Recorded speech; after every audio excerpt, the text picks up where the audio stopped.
Chapter 2. Brin, Ye, and Roan Lee sat down together at the dining room table with a stranger they knew now to be Allanon. No one, to the best of their knowledge, had seen Allanon for 20 years. Wilomspit had been among the last. But the stories about him were familiar to all, an enigmatic dark wanderer who had journeyed to the farthest reaches of the Four Lands. He was philosopher, teacher, and historian of the races, the last of the Druids, the men of learning who had guided the races from the chaos that had followed the destruction of the old world into the civilization that flourished today. It was Allanon who had led Sher and Flickomspit and Minion Lee in the quest of the legendary sword of Shannara more than 20 years ago, so that the Warlock Lord might be destroyed.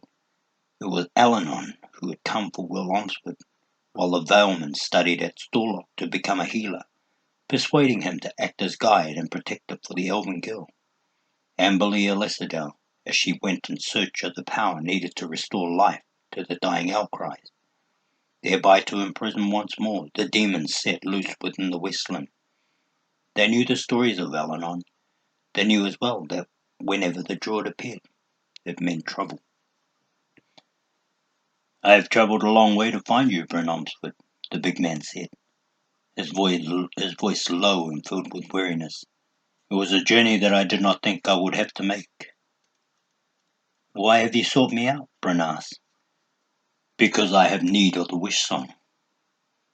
There was an endless moment of silence as the Veil Girl and Druid faced each other across the table. "Strange," he sighed. "I did not see before that the passing of the elven magic into the children of Wilomspit might have so profound a purpose. I thought it little more than a side effect from the use of the elf stones that could not be avoided." "What do you need with Brin?" Roan interjected, frowning. Already he did not like the sound of this. "And the Wishsong," he added. Allanon kept his eyes fixed on Brin. "Your father and your mother are not here." "No. They will be gone for at least 2 weeks. They treat the sick in the villages to the south." "I do not have 2 weeks, nor even 2 days," the big man whispered. "We must talk now, and you must decide what you will do. And if you decide as I think you must, your father will not, this time, forgive me, I'm afraid." Brin knew at once what the Druid was talking about. "Am I to come with you?" she asked slowly. He let the question hang unanswered. "Let me tell you of a danger that threatens the Four Lands, an evil as great as any faced by Sher Ormswood or your father." He folded his hands on the table before him and leaned forward. "In the old world, before the dawn of the race of men, there were fairy creatures who made use of good and evil magics. Your father must have told you the story, I'm certain. That world passed away with the coming of man. The evil ones were imprisoned beyond the wall of the forbidding, and the good were lost in the evolution of the races. All save the elves. There was a book from those times, however, that survived. It was a book of dark magic, of power so awesome that even the elven magicians from the old world were frightened of it. It was called the Ildach. Its origin is not certain. Even now it seems that it appeared very early in the time of the creation of life. The evil in the world used it for a time, until at last the old managed to seize it. So great was its lure that even knowing its power, a few of the elven magicians dared tamper with its secrets. As a result, they were destroyed. The rest quickly determined to demolish the book, but before they could do so, it disappeared. There were rumors of its use afterward, scattered here and there through the centuries that followed, but never anything certain." His brow furrowed. "And then the great wars wiped out the old world. For 2,000 years the existence of man was reduced to its most primitive level. It was not until the Druids called the first council at Paranor that an effort was made to gather the teachings of the old world that they might be used to help the new. All of the learning, whether by book or by word of mouth, that they had been preserved through the years, was brought before the council, that in an effort might be made to unlock their secrets. Unfortunately, not all that was preserved was good. Among the books discovered by the Druids in their quests was the Ildach. It was uncovered by a brilliant, ambitious young Druid called Bronar. The Warlock Lord, Brin said softly. Allanon nodded. He became the Warlock Lord when the power of the Ildach subverted him. Together with his followers, he was lost to the dark magic. For nearly 1,000 years they threatened the existence of the races. It was not until Shir Omsford mastered the power of the sword of Shannara that Bronar and his followers were destroyed. He paused. But the Ildach disappeared once more. I searched for it in the ruins of the Skull Mountain when the kingdom of the Warlock Lord fell. I could not find it. I thought it was lost for good. I thought it buried forever. But I was wrong. Somehow it was preserved. It was recovered by a sect of human followers of the Warlock Lord, would-be sorcerers from the races of man, who were not subject to the power of the sword of Shannara, and therefore not destroyed with the Master. I know not how even yet, but in some fashion they discovered the place where the Ildach lay hidden and brought it back into the world of men. They took it deep into the Eastland lair where, hidden from the races, they began to delve into the secrets of the magic. That was more than 60 years ago. You can guess what has happened to them. Brin was pale as she leaned forward. Are you saying that it has begun all over again? That there is another Warlock Lord and other Skullbearers? Allanon shook his head. These men were not Druids, as were Bronar and his followers. Nor has the same amount of time elapsed since their subversion. But the magic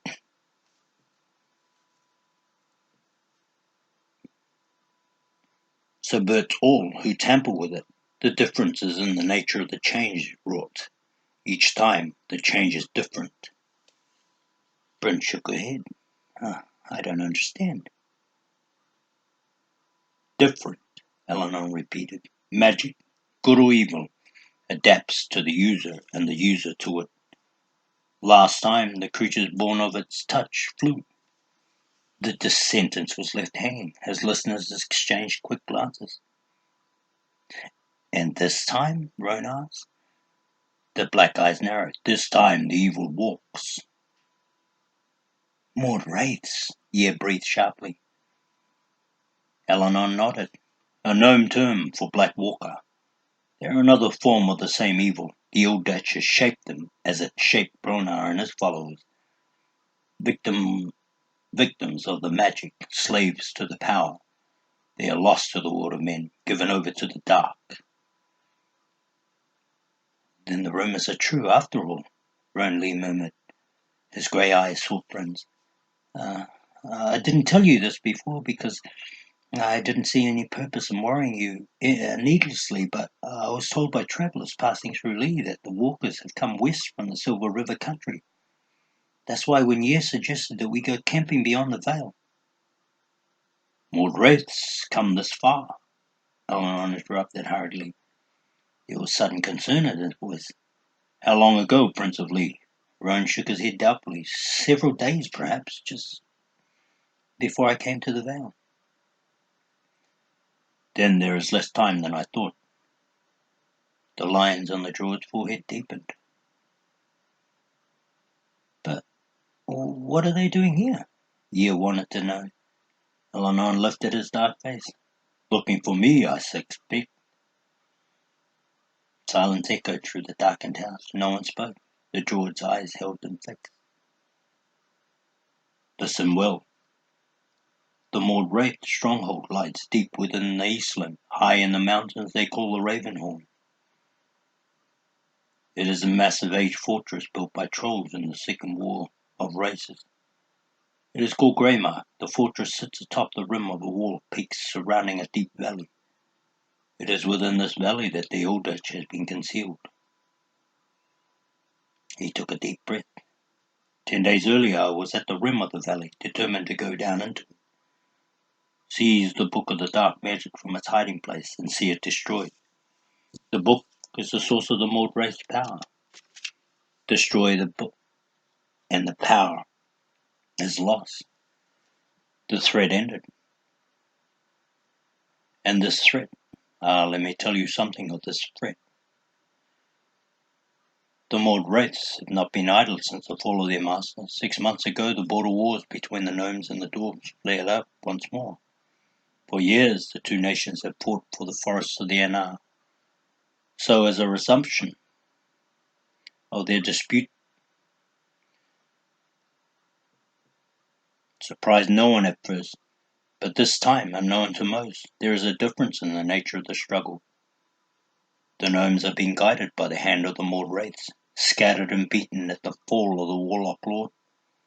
The gnome tribes have been enslaved anew by the dark magic, this time under the rule of the Wraiths. And the magic gives strength to the gnomes that they would not otherwise have.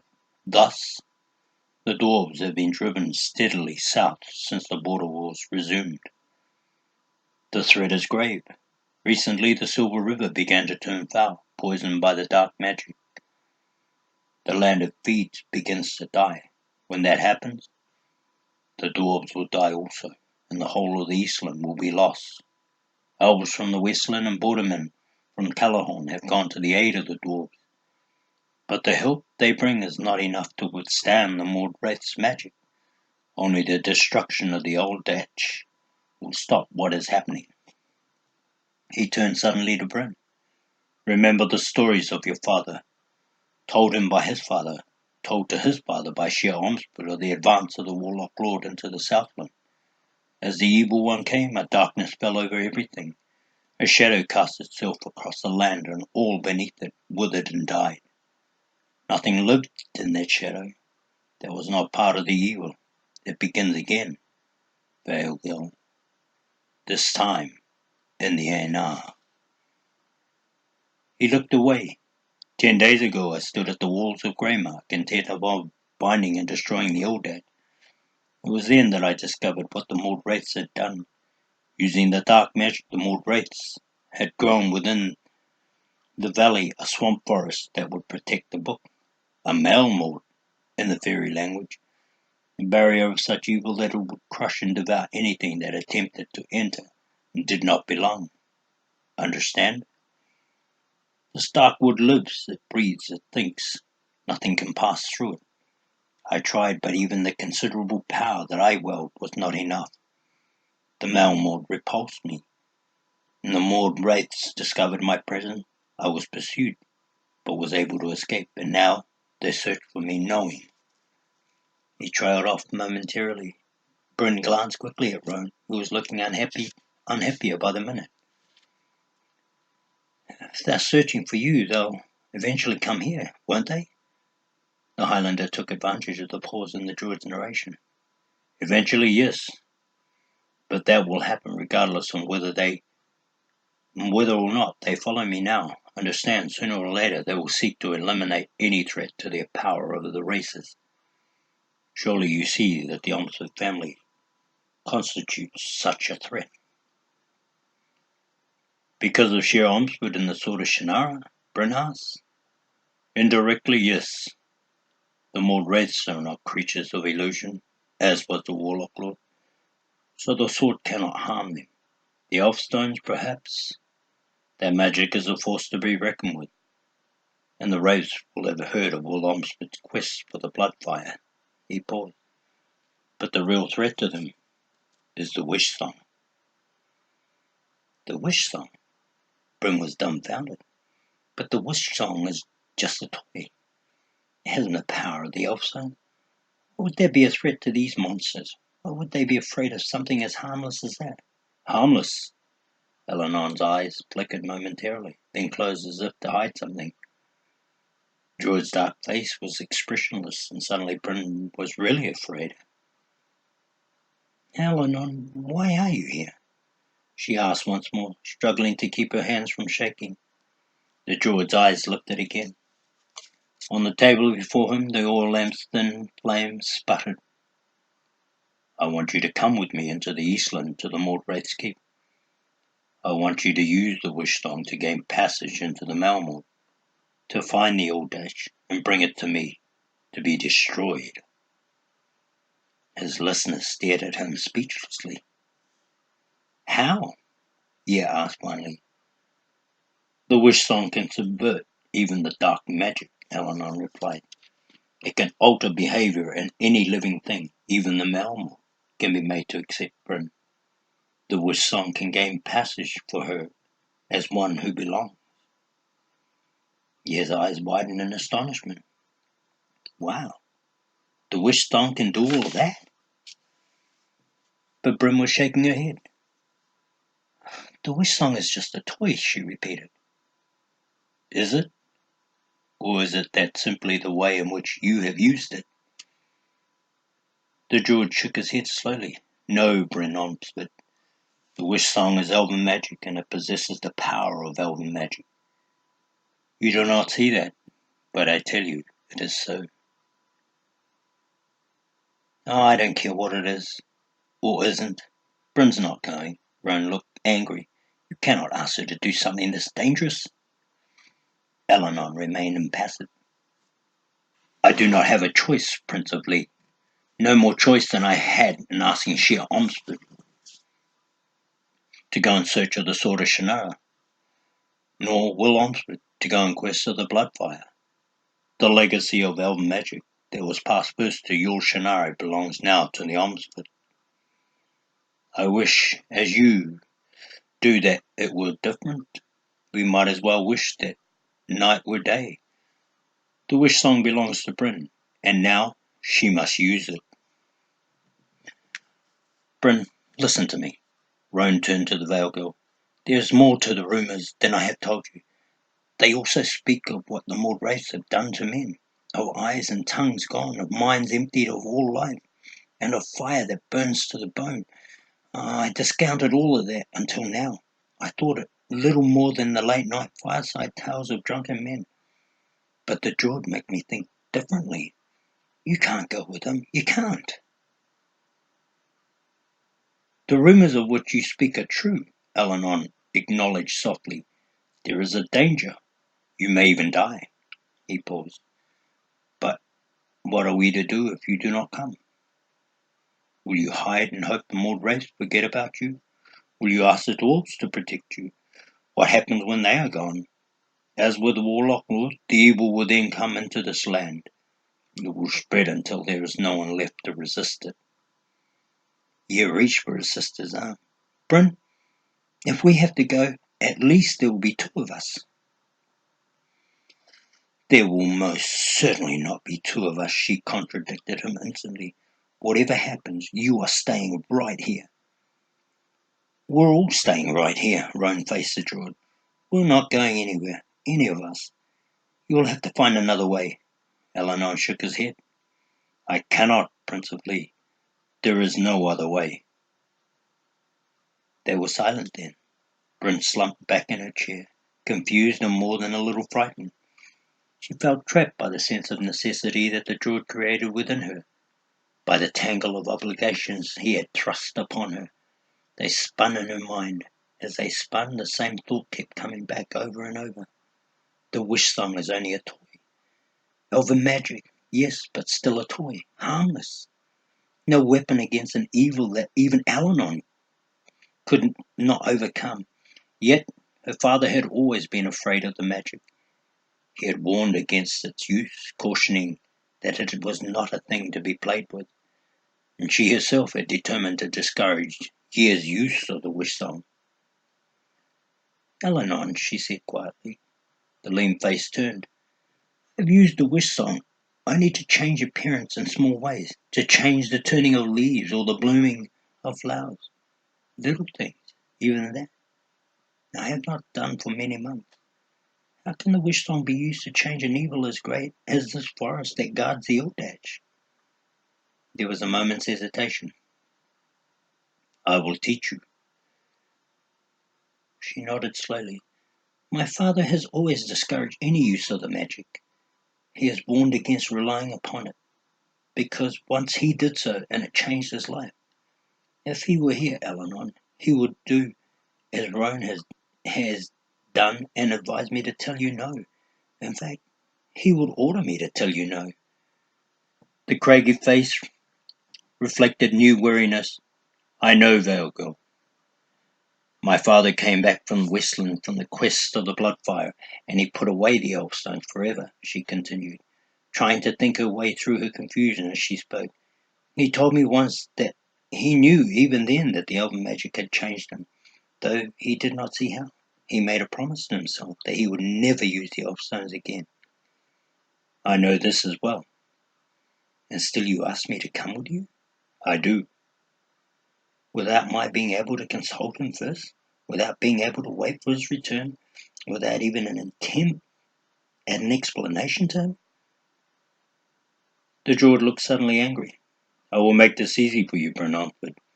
"I ask nothing of you that is fair or unreasonable, nothing of which your father would approve. I ask that you risk everything on little more than my word that it is necessary that you do so. I ask trust where there is probably little reason to trust. I ask all this and give nothing back." He leaned forward then, half rising from his chair, his face dark and menacing. "But I tell you this, if you think the matter through, you will see that, despite any argument you can put forth against it, you must still come with me." Even Roan did not choose to contradict him this time. The druid held his position for a moment longer, dark robes spread wide as he braced himself on the table. Then slowly he settled back. There was a worn look to him now, a kind of silent desperation. It was not characteristic of the Allanon Brin's father had described to her so often, and she was frightened by that. "I will think the matter through as you ask," she agreed, her voice almost a whisper. "But I need this night, at least. I have to try and sort through my feelings." Allanon seemed to hesitate a moment, then nodded. "We will talk again in the morning. Consider well, Brin answered. He started to rise, and suddenly Yer was on his feet before him. His elven face flushed. "Well, what about me? What about my feelings in this? If Brin goes, so do I. I'm not being left behind." "Yeah, you can forget." Brin started to object, but Allanon cut her short with a glance. He rose and came around the table to stand before her brother. "You have courage," he said softly, one hand coming up to rest on the bellman's slender shoulder. "But yours is not the magic that I need on this journey. Your magic is illusion, and illusion will not get us past the Malmore." "But you might be wrong," Yer insisted. "Besides, I want to help." Allanon nodded. "You shall help. There is something that you must do while Brin and I are gone. You must be reasonable. You must be responsible for the safety of your parents, for seeing to it that the Maud wraiths do not find them before I have destroyed the Eldad. You must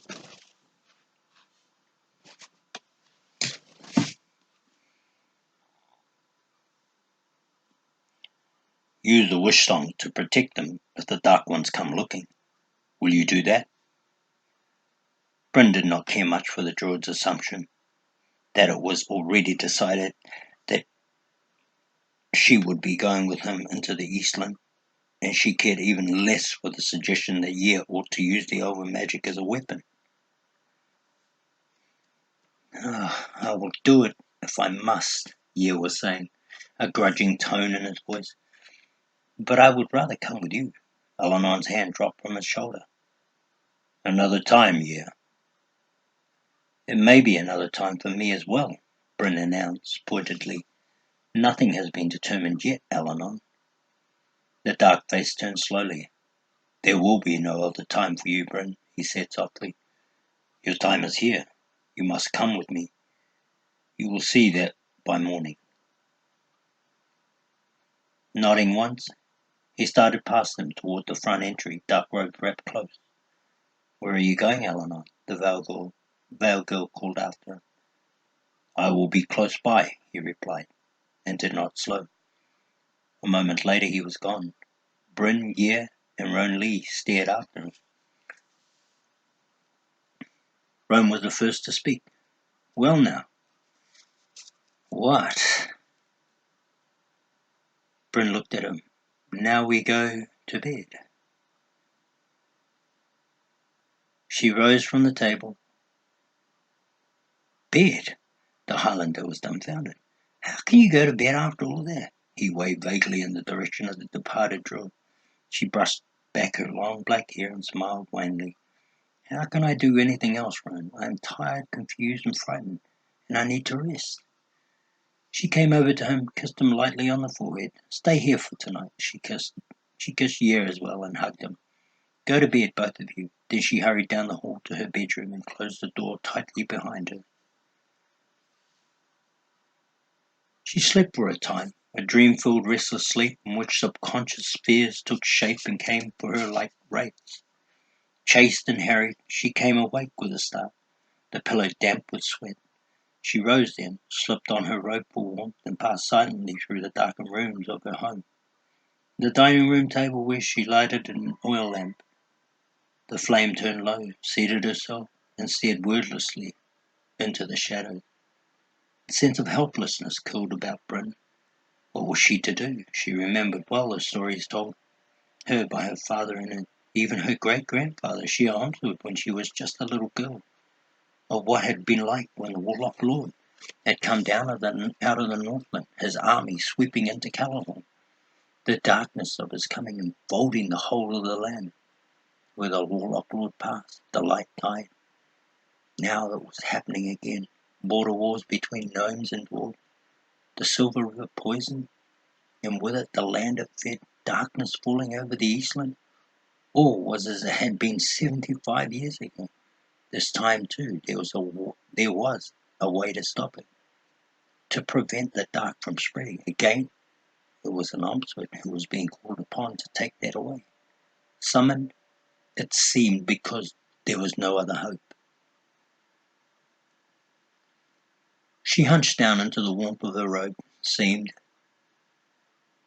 that was the key word where Allanon was concerned. How much of this was what it seemed? How much of what she had been told was true, and how much half-true? The stories of Allanon were all the same. The druid possessed immense power and knowledge, and shared but a fraction of each. He told what he felt he must, and never more. He manipulated others to his purpose, and often that purpose was kept carefully concealed. When one travelled Allanon's path, one did so knowing that the way would be kept dark. Yet the way of the Mauled Rats might be darker still, if they were indeed another form of the evil destroyed by the sword of Shannara. She must weigh the darkness of one against the darkness of the other. Allanon might be devious and manipulative in his dealings with the Ombudsman, but he was a friend to the Four Lands. What he did in an effort to protect the races, not to bring them harm. And he had always been right before in his warnings. Surely there was no reason to believe that he was not right this time as well. But was the Wishsong's magic strong enough to penetrate this barrier conceived by the evil? Brin found the idea incredible. What was the Wishsong but a side effect of using the elven magic? It had not even the strength of the elf stones. It was not a weapon, yet Allanon saw it as the only means by which dark magic could be passed. The only means when even his power had failed him. Bare feet pattered softly from the dining room entry, startling her. Roan Lee slipped clear of the shadows, crossed to the table and seated himself. Oh, I couldn't sleep either, he muttered, blinking in the light of the oil lamp. What have you decided? She shook her head. Nothing. I don't know what to decide. I keep asking myself what my father would do. That's easy, Roan grunted. He would tell you to forget the whole idea. It's too dangerous. He'll also tell you, as he's told both of us many times, that Allanon is not to be trusted. Brin brushed back her long black hair and smiled faintly. You didn't hear what I said, Brin. I said I keep asking myself what my father would do, not what my father would tell me to do. It's not the same thing, you know. If he were being asked to go, what would he do? Wouldn't he go? Just as he went when Allanon came to him in Storlog 20 years ago, knowing that Allanon was not altogether truthful, knowing that there was more than he was being told, but knowing too that he had magic that could be useful, and that no other than he had the magic. The Highlander shifted uneasily, but Brin, the Wishsong is, well, it's not the same as the old stones. You said it yourself, it's just a toy. I know that. That is what makes all of this so difficult. The fact that my father would be appalled if he thought even for a minute that I would consider trying to use the magic as a weapon of any sort, she paused. But elven magic is a strange thing. It's a power. Its power is not always clearly seen. Sometimes it's obscured. It was so with the sword of Shannara. Sher Omswood never saw the way in which such a small thing could defeat an enemy as great as the Warlock, not until it was put to the test. He simply went on faith. Roan sat forward sharply. I'll say it again. This journey is too dangerous. The Maud Wraiths are too dangerous. Even Allanon can't get past them. He told you so himself. Would be different if he had the use of the old stones. At least the stones have power enough to destroy creatures such as these. What would you do with the Wishsong if you came up against them? Sing to them the way you used to do to their old mate? Don't make fun of me, Roan. Brin's eyes narrowed. Roan shook his head quickly. I'm not making fun of you. I care too much about you to ever do that. I just don't feel the Wishsong is any kind of protection against something like the Wraiths. Brin looked away, staring out through curtained windows into the night, watching the shadow movements of the trees in the wind, rhythmic and graceful. Neither do I, she admitted softly. They sat in silence for a time, lost in their separate thoughts. Allanon's dark, tired face hung suspended in the forefront of Brin's mind, a haunting spectre that accused. You must come. You will see that by morning. She heard him speak the words again, so certain as he said them. But what was it that it would persuade her that this was so? She asked herself. Reasoning only seemed to lead her deeper into confusion. The arguments were all there, all neatly arranged, both those for going and those for staying, and yet the balance did not shift in either direction. Would you go? She asked Roan suddenly. If it were you with the Wishsong? Not a chance, he said at once, a bit too quickly, a bit too flip. You're lying, Roan, she told herself. Because of me? Because you don't want me to go? You're lying. If you thought it through, you would admit to the same doubts facing me. Oh, what's going on? A weary voice asked from the darkness. They turned and found Yer standing in the hall, squinting sleepily into the light.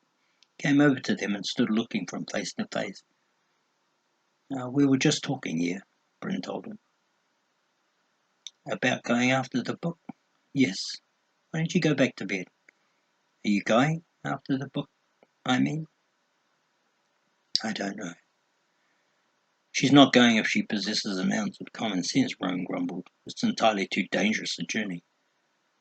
You tell her, Tiger, she's the only sister you've got, and you don't want the Black Walkers getting hold of her. Brin shot him an angry glance. Yer doesn't have anything to say about this, so quit trying to scare him. Him? Who's trying to scare him? Roan's face was flushed. It's you I'm trying to scare, for cat's sakes. Anyway, the Black Walkers don't scare me, Yer declared firmly. Well, they ought to, Brin snapped. Yer shrugged, yawning. Maybe you should wait until we have a chance to talk with Father. We could send him a message or something.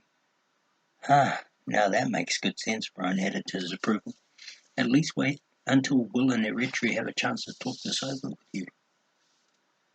Brin sighed. You heard what Allanon said. There isn't enough time for that. The Highlander folded his arms across his chest. He could make the time if it were necessary, Brin. Your father might have a different slant on all this, after all. He's had the benefit of experience, and he's used the elven magic. Brin, he could use the elf stones. His eyes snapped open. He could go with you. He could protect you with the elf stones, just as he protected the elven girl Amberley. Brin saw it then. Those few words gave her the answer that she had been looking for. Allanon was right. She must go with him. But the reason was not one she had considered until now. Her father would insist on accompanying her. He would take the elf stones from their hiding place and go with her in order that she should be protected. And that was exactly what she must avoid. Her father would be forced to break his pledge never to use the elf stones again. He probably wouldn't even agree to accompanying Allanon. He would go instead in order that she, her mother, and Ye be kept safe. I want you to go back to bed, Ye, she said suddenly. But I just got... Go on, please. We'll talk this all out in the morning. Ye hesitated. What about you? I'll only be a few minutes. I promise. I just want to sit here alone for a time. Ye studied her suspiciously for a moment, then nodded. All right. Good night. He turned and walked back into the darkness. Just be sure you come to bed too. Brin's eyes found Rome's. They had known each other since they were small children, and there were times when they knew what the other was thinking without a word being said. This was one such time.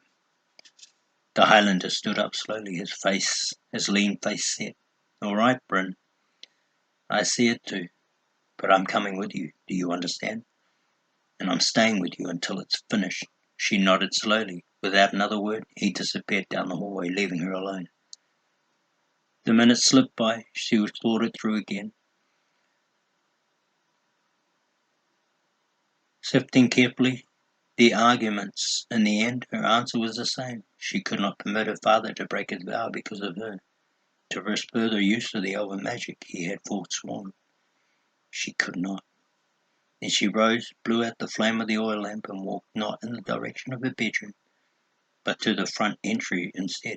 Releasing the latch, she opened the door quietly and slipped out into the night. The wind blew against her face, cooling and filled with the autumn smell. She stood for a moment, staring out into the shadow, then made her way around the house to the garden and back. Night sounds filled the silence, a steady cadence of invisible life.